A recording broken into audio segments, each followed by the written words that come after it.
Praise the Lord. കർത്താവിന്റെ അതിപരിശുദ്ധമായ നാമം വാഴ്ത്തപ്പെടുമാറാകട്ടെ. ക്രിസ്തുവിലെല്ലാവർക്കും എന്റെ സ്നേഹത്തെയും വന്ദനത്തെയും ഈ സമയം ഓർപ്പിക്കുന്നു. അനുഗ്രഹീതമായ മറ്റൊരു ചിന്തയിലേക്ക് നമുക്ക് വേഗത്തിൽ കടന്നു വരാം. യഹോശുവ പ്രവാചകന്റെ പുസ്തകം 37-ാം അധ്യായം അതിന്റെ 7-ാമത്തെ വാക്യം ഇങ്ങനെ വായിച്ചു തുടങ്ങുകയാണ്. എന്നോട് കൽപ്പിച്ചതുപോലെ ഞാൻ പ്രവചിച്ചു. ഞാൻ പ്രവചിച്ചു കൊണ്ടിരിക്കുമ്പോൾ ഒരു മുഴക്കം കേട്ടു. ഉടനെ ഒരു ഭൂകമ്പം ഉണ്ടായി.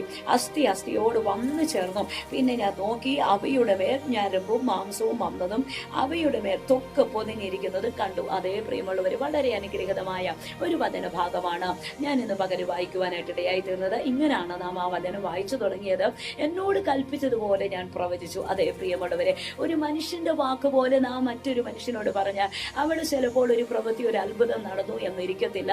എന്നാൽ ദൈവം പറയുന്ന വാക്കുകൾക്കകത്ത് ഞാൻ നിങ്ങളും ആ ശബ്ദത്തെ ഏതിനു വേണ്ടി പറഞ്ഞോ, ആരോട് പറയാൻ പറഞ്ഞോ, ഇല്ലെങ്കിൽ എങ്ങനെ പ്രസ്താവിക്കാൻ, എങ്ങനെ പ്രവചിക്കാൻ ദൈവാത്മാവ് നമ്മളോട് ആവശ്യപ്പെടുന്നു, അതുപോലെ ഞാൻ നിങ്ങൾ ചെയ്യാൻ തുടങ്ങിയാൽ കർത്താവിന്റെ വചനം വളരെ ശക്തമായിട്ട് പറയുന്നു, അതിന്റെ പ്രവൃത്തിയിലേക്ക്, അതിന്റെ അത്ഭുതത്തിലേക്ക് ദൈവം നമ്മളെ കൊണ്ടുവരുവാനായിട്ട് ഇടയായി തീരും. ഇവിടെ പ്രവാചകനോട് പറയുന്നു, നീ എന്ത് ചെയ്യണം? ഈ കാറ്റിനോട് പ്രവചിക്കണം, ഈ അസ്ഥിയോട് നീ പ്രവചിക്കാൻ തയ്യാറാകണം. അങ്ങനെ പ്രവചിക്കാൻ തയ്യാറായപ്പോൾ അവിടെ ഒരു വലിയ അത്ഭുതം സംഭവിക്കുന്നതാണ് നാം വായിക്കുവാനായിട്ട് ഇടയായി തീർന്നത്. ഇങ്ങനെ പറയുന്നു, എന്നോട് കൽപ്പിച്ചതുപോലെ ഞാൻ പ്രവചിച്ചു. ദൈവം എന്താണോ കൽപ്പിച്ചത് അതുപോലെ ഞാൻ പ്രവചിക്കാനിടയായി തീർന്നു. അതേ പ്രിയമുള്ളവരെ, നമുക്ക് ഈ ഒരു വർഷം ആ ഒരു തലത്തിലേക്ക് ദൈവം എന്ത് സംസാരിക്കുന്നോ അതിനെ ഒന്ന് അനുസരിക്കാൻ, അങ്ങനെയൊന്ന് ചെയ്യാൻ നമ്മളെ തന്നെ ഒന്ന് ദൈവകരങ്ങളിൽ കൊടുത്താൽ തീർച്ചയായിട്ടും അത്ഭുതങ്ങളുടെ പരമ്പര നമ്മുടെ ജീവിതത്തിനകത്ത് ഉണ്ടാകുവാനായിട്ട് ഇടയായി തീരും. മാത്രമല്ല, ചില ഇടങ്ങൾക്കകത്ത് തോറ്റുപോകുമെന്ന് പറയുന്ന വിഷയത്തിന്റെ നടുവിൽ പോലും അനുഗ്രഹീതമായ തുറവികളെ നൽകി ദൈവത്തിന് ആദരിക്കുവാനായിട്ട് കഴിയും. ഇവിടെ നമ്മൾക്ക് കാണുവാൻ പറ്റുന്ന ഒരു കാര്യം, സാഹചര്യമല്ല വളരെ എന്താണ് അകന്നിരിക്കുന്നതാണ്. എനിക്ക് സാഹചര്യമല്ല, സിറ്റുവേഷനൊക്കെ ഒരുപാട് മോശമാണ്. പക്ഷെ ഇവിടെ പറയുകയാണ്, അസ്ഥികൾ ഏറ്റവും ഉണങ്ങിയിരുന്നു എന്ന താഴ്വരയിൽ കിടക്കുന്ന അസ്ഥിക്കൂട്ടത്തിനകത്ത് നിന്നുകൊണ്ട് പ്രവാചകൻ ദൈവം ഏൽപ്പിച്ച ദൂത് പറയാനായിട്ട് ഇടയായിട്ടുണ്ട്. അങ്ങനെയാണെങ്കിൽ ദൈവം നമ്മെ ഏൽപ്പിച്ചിരിക്കുന്ന ദൂത് ഏത് സാഹചര്യത്തിൽ നോക്കി ആത്മാവിൽ സംസാരിക്കാൻ റെഡിയായാൽ അതിനകത്ത് ഒരു അത്ഭുതം മറഞ്ഞിരിക്കുന്നുണ്ട്. നമ്മുടെ സിറ്റുവേഷനെ നോക്കി കൽപ്പിച്ചാലും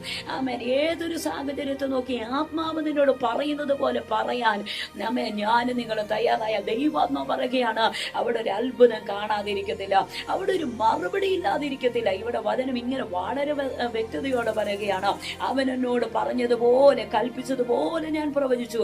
ഞാൻ പ്രവചിച്ചുകൊണ്ടിരിക്കുമ്പോൾ ഒരു മുഴക്കം കേട്ടു. അതേ, ഈ പ്രവാചകൻ പ്രവചിച്ചുകൊണ്ടിരിക്കുമ്പോൾ തന്നെ ഒരു വലിയ മുഴക്കം കേൾക്കുകയാണ്. എന്തിന്റെ മുഴക്കമാണെന്നറിയാമോ? പ്രവാചകൻ ഏത് കാര്യത്തെയാണോ സംസാരിച്ചത്, ഏത് കാര്യത്തെ ചൂണ്ടിയാണോ ദൈവാത്മാവ് സംസാരിക്കാൻ പറഞ്ഞത്, ആ വിഷയത്തിനകത്ത് ഒരു മുഴക്കം ഉണ്ടാക്കുകയാണ്. അത് നിന്റെ വിഷയത്തിനകത്ത് ദൈവാത്മാവ് പറയുന്നത് പോലെ നീ ചെയ്യാൻ തുടങ്ങിയാൽ അതിനകത്തൊരു മുഴക്കമുണ്ടാകും, അതൊരു ചലനമുണ്ടാകാൻ വേണ്ടി പോകുകയാണ്. ഇതുവരെ അതിനകത്ത് ഒന്നും സംഭവിച്ചിട്ടില്ലായിരിക്കാം. പക്ഷെ ഇന്നിന്റെ പകൽ നീ ഒരു ദൈവ ശബ്ദം കേട്ട് അതിനോട് സംസാരിക്കാൻ റെഡിയായാൽ സാഹചര്യം നിനക്ക് വേണ്ടി അനുകൂലമാകും. ഇവിടെ ഇങ്ങനെയാണ് വചനം പറഞ്ഞത്, അവൻ എന്നോട് കൽപ്പിച്ചതുപോലെ ഞാൻ പ്രവചിച്ചു. ഞാൻ പ്രവചിച്ചുകൊണ്ടിരിക്കുമ്പോൾ തന്നെ, അതായത് ഈ വാക്കുകൾ ഉരുവിടുമ്പോൾ തന്നെ എന്ത് ചെയ്യുകയാ? പ്രവൃത്തി സംഭവിക്കുകയാണ്. അങ്ങനെ പറയുന്ന ഒരു മുഴക്കം കേട്ടു. നിനക്ക് കേൾക്കാൻ ചില കാര്യങ്ങൾ ഉണ്ടാകും. അതിനകത്തൂടെ തന്നെ നീ പ്രവചിക്കാൻ തയ്യാറായാൽ നീ ചില കാര്യങ്ങൾ കേൾക്കാൻ തുടങ്ങും.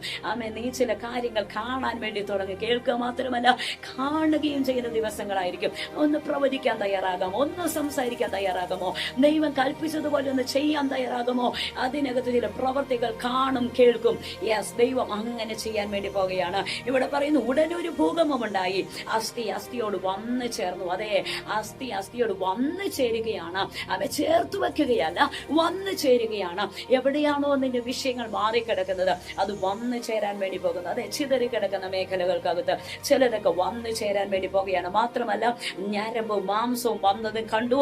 അവൻ തൊക്ക് പൊതിഞ്ഞിരിക്കുകയാണ്, കാണുകയാണ്. അതെ, ഒരു അടയാളം നമ്മുടെ ജീവിതത്തിനകത്ത് കർത്താവ് ചെയ്യാൻ വേണ്ടി പോകുകയാണ്.